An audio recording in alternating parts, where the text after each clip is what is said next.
What's up, everybody? You talking about technical difficulties today? Oh my god, everything is so messed up. I can't even get into it right now. Anyway, you guys, this is the review for Love and Hip Hop ATL Season 3, Episode 13. So let's get to it, shall we?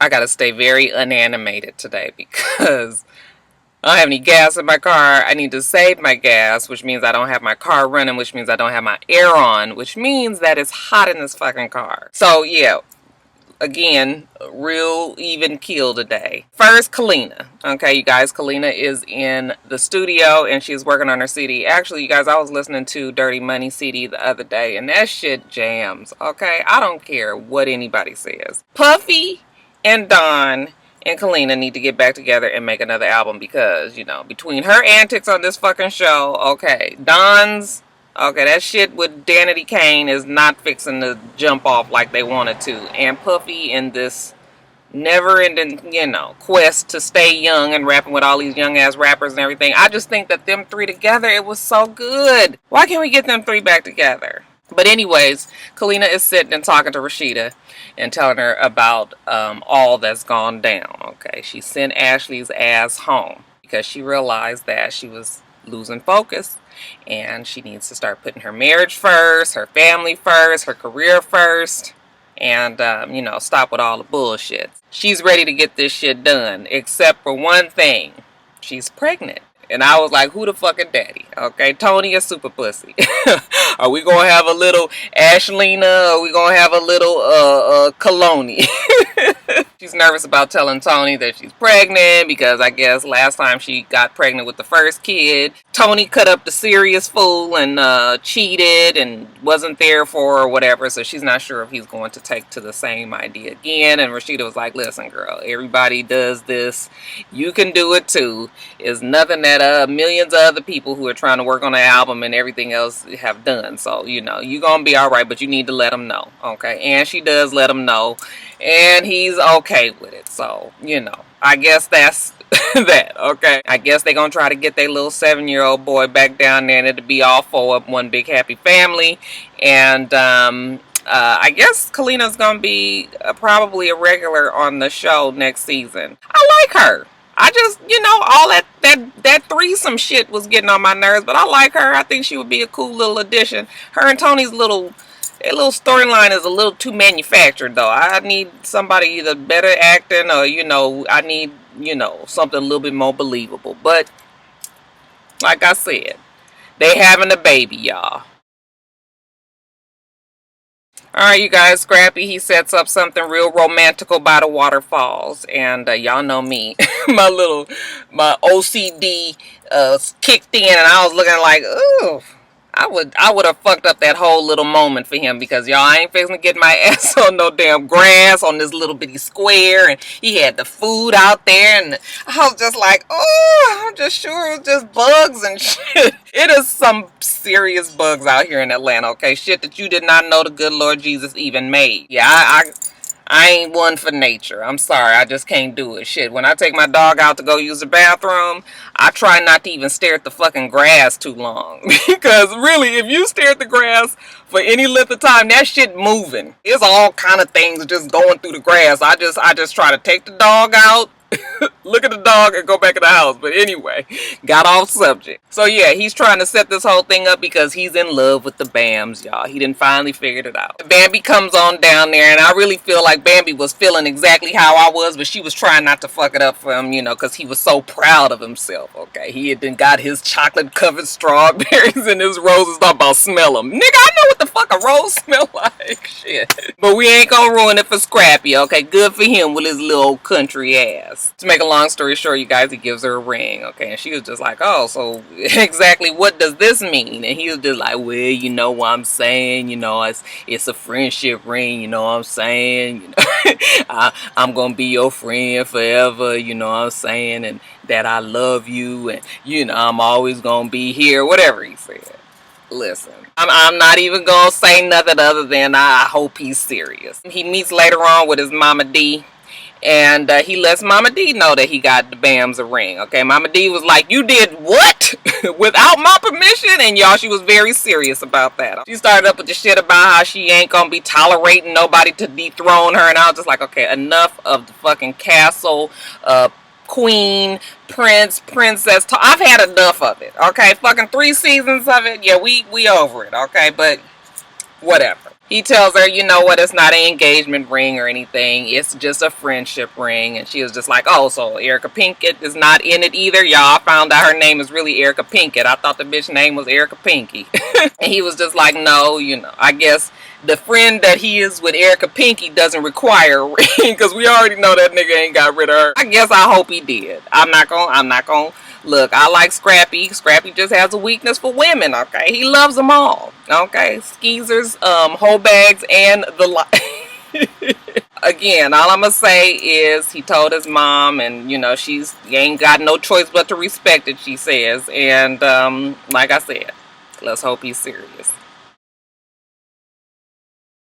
Alright, you guys, Mimi is very, very overwhelmed about this tape release. Everybody is calling her, everybody is texting her, and she is just the word that is on everybody's lips right now. Mimi on this episode is actually a study in roller coaster emotions because, honey, at one point she's very proud of herself and the tape, it seems like, and at other point she's very ashamed of herself. So I guess that's the kind of shit you go through when you do something like this. Nico, on the other hand, well, he's quite proud of himself, okay? He's feeling real good. He's getting a kick out of the shit on Twitter because they're trending and they've gone viral and everybody has something to say about it, and he thinks it's all funny. You guys, we already know how we feel about that fucking Nico. It's a goddamn party to him, alright? So at first she's upset, like I said. The publicity surrounding this sex tape has been crazy. Mimi's shower rod even has its own handle, and while it's all fun and games, people are attacking me on social media and calling me an unfit mother, and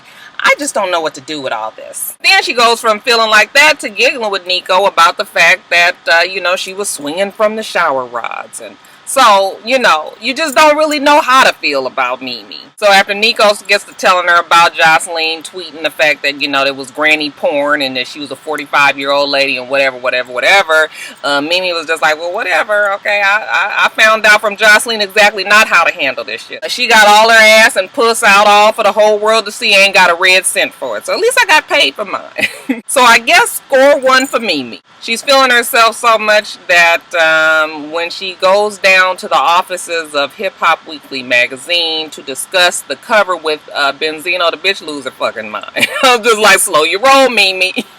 She got her other pimp with her this time, Don, okay? And I guess they feel like they fixing to do the damn thing. I have never been asked to be on anything that has anything to do with the Hip Hop Weekly magazine. The thing about Benzino calling me here now is asinine and ironic at the same damn time. They want a piece of the pie. So she's all, oh my, how the tables have turned, and oh, how everybody needs me now, and oh, this is a big opportunity, and I'm about to make my coins. But I'm just like, no, Mimi, baby, see, because Benzino really called your ass down here out of courtesy, okay, because he knows you, and he's giving you an opportunity to be involved in this whole cover thing, okay, you know, maybe pick out your makeup, pick out your clothes, okay, pick out your photos. But Mimi got it real confused that she got the last say here. So while they discussing and toasting and all of that, I goddamn Mimi say 10,000. He was like 10,000 what? She was like $10,000. He was like, for what?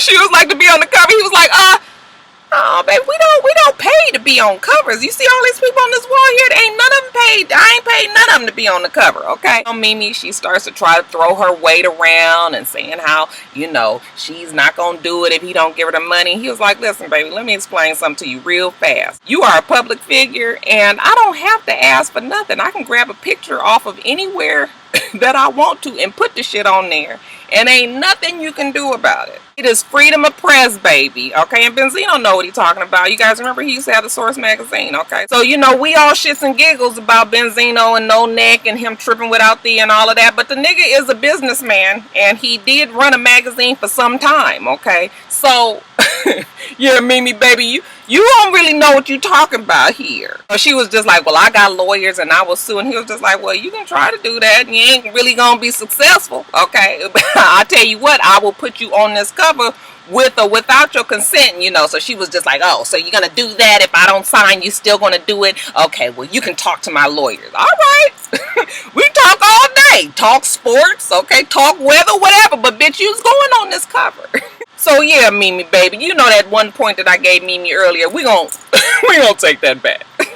Now later on we find out that Mimi's dad has had a stroke, and this is all at the same time of this tape coming out. I know a lot of you guys probably thought like me, and it may not have nothing to do with it, but I was like, Lord, I hope the damn tape and shit didn't stress the poor man out like that. But we don't know that for a fact. All it just happened to happen at the same time. Very bad timing, obviously so, because the girl is already pressed to her limits. So she's going up to New York to spend time with him, and but she has to talk to Erica first. Erica wants to come by and talk to her. Now listen, before I get deep into this, let me just say that we all have our feelings about Mimi and this tape, and whether it was leaked on purpose or not, whether or not she was right or wrong in what she did, whether or not she was involved with Nico and the planning of, we got, you know, I know we all have our feelings about that. If my girlfriend did something like this, I believe that I would have an opinion as well.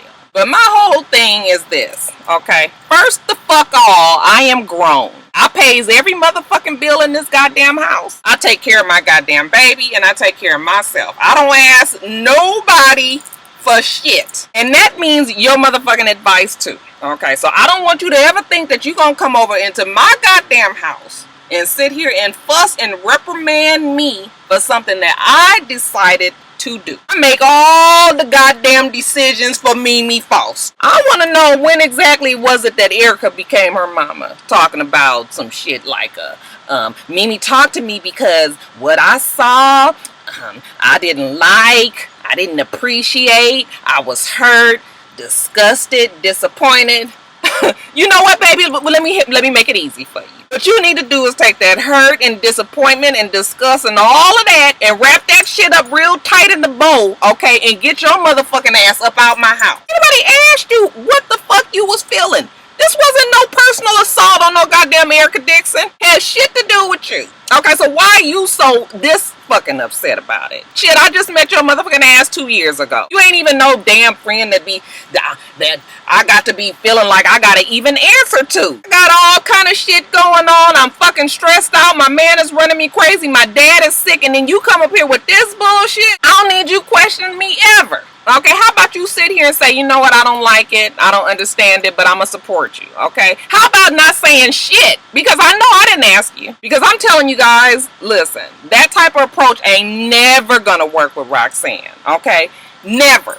You can't never think that you're gonna yell and fuss at me and that I'm just gonna cower back and be like, you're right, okay? I'm going to immediately attack back. So what you need to do is come at me a totally different way, okay? If you want a positive response, then you need to come at me differently, or get your motherfucking ass cussed the fuck out. Mimi is gonna have to get some backbone. Shit, I'm older than you. Fuck you think you gonna sit up here and tell me how to be a mother and how it's gonna affect my family? You don't think I know that shit already? Bitch, the shit is done already. I can't take this damn tape back. If you were so fucking concerned, then maybe you should have been my friend close enough so that I would have had good damn sense enough to be not making this type of decision any the fuck way. Okay, but no, you run around behind that broke ass model, paying all his goddamn bills, but getting fucked real good, obviously. Okay, but now you want to come back and tell me some shit? Yeah, bitch, you can miss me with that. I was so annoyed by that. I promise you, I was just like, you know, somebody on Twitter wanted me to just, you know, go off on Mimi and everything. But yeah, I think that Erica was 100% out of place. Because if I want to stick a fucking light bulb up my ass and let that bitch shine at 10 o'clock every fucking night, then guess what? That's what the fuck I'ma do. Okay, and Erica ain't gonna tell me no different. So now, when she goes to talk with Ariane and Rashida, I've been hearing that my girls are feeling some kind of way about this sex tape. So I invited them out to set the record straight so that we can be done with it once and for all. This time was a little different. I wasn't so mad and offended with Ariane because Ariane is really a friend of Mimi's. She's not somebody that Mimi just fucking met, okay? I feel like Ariane's feelings might be a little bit more validated because she and Mimi have been through more together. You can be upset and you can talk to me how you feel, Ariane. Okay? Ariane's approach was totally different than Erica's. But she basically said that she felt like Mimi lied to her and she felt like the tape was professionally done. Well, you know, Mimi is trying to explain to them how editing changes up shit, and when you cut and, you know, chop stuff up and add music to it and do all of that, then it looks more professional. And I'm thinking like, yeah, that is true, but we still can't get past these camera angles. That's what everybody's talking about. I don't give a fuck about the music and the lighting and all of that, okay? Because if you was really trying to get into a homemade movie, maybe you could have did all of that. I'm just concerned about the camera angles. Anyway, they're asking about Nico, and you know, what's Nico's stance on this thing? Nico is about his fucking money, period. They're telling her that as a man he should have stopped it and he shouldn't want his woman put out there like that, you know, all the shit that we all said. And what can Mimi say? Because we all know that Nico wanted to put it out, okay? This was his way of making money, okay? He's capitalizing off of his woman, so he wasn't gonna stop the shit. The fucked up part about this conversation is that Mimi is so super defensive because she's still off the reaction from the way Erica talked to her. You know, Rashida and Ariane don't really know how that shit went down with Erica, okay? So now they're all, you know, you could tell that Ariane was frustrated because she felt like Mimi was coming at her wrong way. And Ariane wasn't really coming at her that way. Thought it was real cute how Erica was singing a different tune today. Okay, oh, how's your dad? And oh, you know, what's done and what's done is done. And we gonna always be here for you and we gonna have your back. Yeah, bitch, why you didn't say all of that the other day, okay? You had that goddamn camera time and you was all about it, telling her how you was so hurt and disappointed and disgusted and all that shit. Bitch, shut up, shit. Rashida was the one with the most sense, and Rashida was like, listen, if you say it happened the way you say it happened, we can't do nothing but respect that that's how it happened, okay? If you can live with the bitch, then we sure the fuck can live with it, okay? If you're not fixing to get myself all out of sorts because you was fucking somebody on tape and everybody see it. It was a better conversation, but yeah, y'all, that Erica had me so, oh, and I'm sorry, Mimi, you gonna have to do better, okay? If you gonna be trying to do this and be the strong person that you're gonna be, you gonna have to cuss a motherfucker out, okay? And then maybe they'll leave you the fuck alone. Alright, y'all, one time for Jocelyn's hair and them damn confessionals. That bitch hair was doing it, right? That damn Farrah Fawcett flip with the blonde and everything. I was like, bitch, you better go. She's back home from New York, and it is time to get on her grind. See, the thing is playtime is over. And I don't got time for nothing else but to get my performance together and for me to run the stage. So Stevie J comes up to the gym, you guys, because he ain't seen his wife since she got back from New York. I'm trying to figure out what fucking marriage is it that it happens that when you was mad at your spouse and you come back in town, why you don't see them? Do you fucking not go home? I'm like, do they go to hotels or some shit? Because, honey, if that's the case, I've been doing this shit all wrong. Anyways, y'all, more of the same. Fussing, arguing, carrying on, fighting in front of the damn gym. Her blaming him denying it. If you've seen the shit once, you've seen it 1,000 times. When you look at Stevie J and Jocelyn, they like the fucking new age, new school Ricky, Ricardo, and Lucy, but reversed. We talking about how you fucked up. And he was just like, I know that we not talking about Althea again. And she was just like, yes, that bitch. And all them other bitches in your fucking phone, you dirtbag. He's denying he's having sex with anybody. And she's telling him that he better not bring no fucking diseases back home to him. And he better be using a condom. And if he ain't, then she gonna kill his ass. And all of this, y'all. Even when Stevie J meets up with Benzino, okay, he's sticking to his story. Deny. Benzino was just like, nigga, I know you lying, but if that's a story that you want to stick to, fine, okay? We got some damn business to talk about, okay? Namely, your baby mama, okay? She the hot shit right now. This fucking sex tape is blowing through the roof. We need to capitalize on it. We need to put her on the cover. Stevie J don't want to do that, okay? He feels like he can't do that, you know, it's his baby mother. It's funny how he likes to exploit his wife, who is Jocelyn, but he doesn't want to do the same for his baby mama. Is it because it's the baby mama, or is it because he's jealous, or is there still some feelings there? I think it's a little bit of all of that. You know, the biggest part of it is that he know his crazy ass wife would have a fucking fit if she knew that his baby mama Mimi was going to be on the cover. It's funny because Jocelyn and Mimi are always going to be in competition. It's like watching an old pitiful ass Amazing Race or some shit. Benzino was like, look, we got to move on this, okay? We going to put her on that cover. I need to kind of get your feelings on it. You know, we got less than a day. So I want you to think about it. But I already knew that Benzino was not going to let this opportunity slide. Like I said, the man has a business to run. So the magazine comes out, and sure enough, Mimi is on the cover, okay? Jocelyn sees the cover, and she is pissed off. What I want to know is why everybody's so goddamn pressed about this goddamn Hip Hop Weekly magazine. Anyway, don't nobody read that shit. Stevie and Benzino tell me that they want to put me in the issue of Hip Hop Weekly magazine, and I'm like, cool, okay, I do the poses. You know, I could do some poses. When I see the fucking magazine, it got this old Thai maid turn into a porn star on the magazine. So I'm fixing to walk into the studio to see what's popping, because he got some splaining to do to me. Stupid, because, bitch, what the fuck do you want, Jocelyn? This is a goddamn business, okay? Do you think that Stevie J is going to be making all the decisions of what goes on in the magazine according to what is and is not going to make his damn wife mad? Stevie J,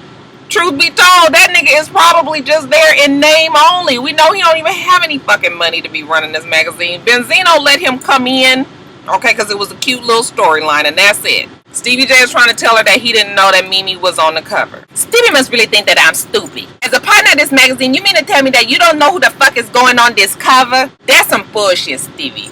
She's fussing at him about the cover and how she's mad at him and he don't respect the marriage, and he's just like, oh, and then he gets upset because she's really going off on him, telling him to shut the fuck up, and he was like, I'm not gonna shut the fuck up, and you being disrespectful talking to me. You could tell he got a little mad on that part. But it went on and on and on. As usual, she gets mad, she storms out the room, and you know, nothing is resolved here. It's just, I'm so tired. I'm getting tired of seeing Jocelyn and Stevie J. I really am. Enough of the fights. They're all the same.